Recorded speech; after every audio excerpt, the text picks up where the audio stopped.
Many of those on board a Pakistan International Airlines plane were flying home from Lahore to celebrate the Eid holiday. But then both engines failed, and as the pilot tried to land the second time, the Airbus A320 crashed into homes in a crowded residential neighborhood in Karachi. A dead body fell on my car. 3 doors of my car were locked. The door on my side was open. First I took my people out. After that I saw a passenger outside the plane. His legs were wounded. He was absolutely all right. He was alive. He was speaking. He asked me to save him. I tried to pull him out, but his legs were badly stuck in the emergency door. Outside mortuaries and hospitals, people look for their loved ones. One man was shocked to discover his nephew could be among the dead. Last night I spoke to him and I said, "Are you coming to Karachi?" He said, "No, my leave request is not approved." So I was not expecting him on that flight. My sister called me and told me to check the crashed plane, and I said, "Why?" She said he was on it. Only 2 people survived. Mohammed Zubair is one of them. There were cries of children, adults and the elderly. The cries were everywhere and everybody was trying to survive. I undid my seatbelt and I saw some light and tried to walk towards it. Then I jumped out 10 feet onto the ground. Most bodies were charred beyond recognition. Families want to take them home to be buried. First, they have to be identified through the National Database Registration Authority, or the NADRA. No one is telling us the true picture. I've identified my mother's body.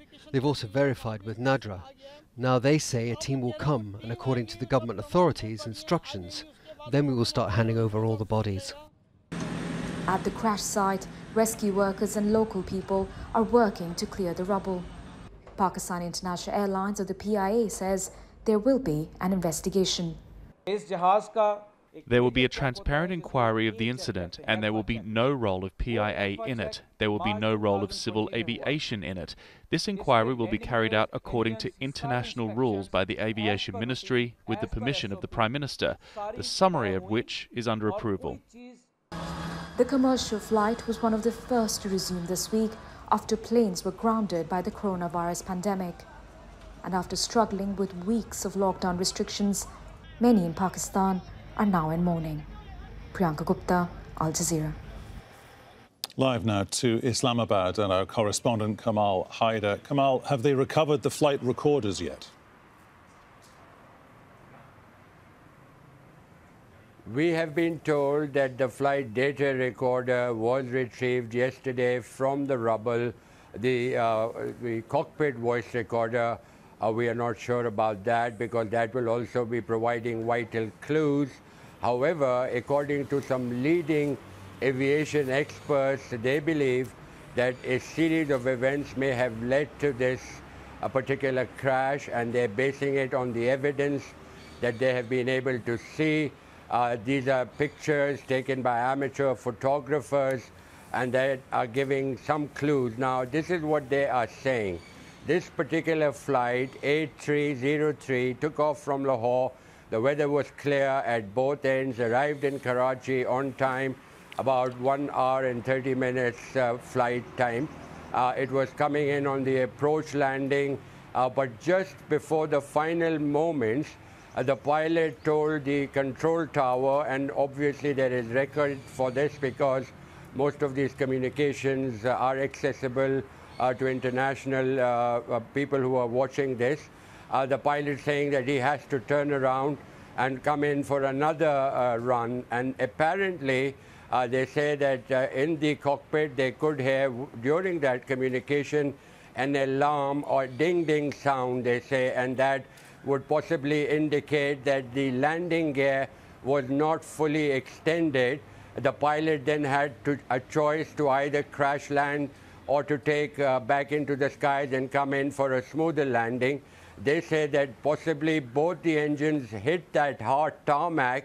The pilot was able to recover, take the plane to about 3,000 feet, and then make a round. At that point, we are told that there is a technology on these aircrafts. It's known as the ram air turbine. These are employed as emergency power to give hydraulic power as well as power for electrical systems, that was indeed engaged, which is done when both engines have failed. So it could have been that particular incident, but these are indeed, obviously, the investigators will be looking at all angles. So far, the only explanation that we've been able to piece together, but indeed something happened during that initial landing where the landing gear is said to have failed.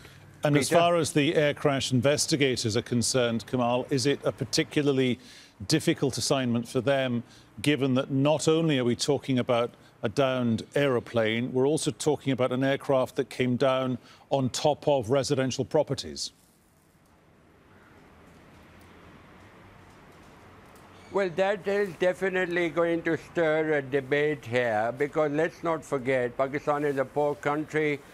When the Karachi airport was built in the late 40s or early 50s, it was far away from town, and then the city grew by size, and restrictions that should have been imposed by the Civil Aviation Authority to ensure that there are no population centers around airports. But in Pakistan, people have been congregating nearer to the airport for their residential complexes. The government now has to really consider whether that is a safe thing, because it would represent a threat not just to the people who fly around, but people who are on the ground.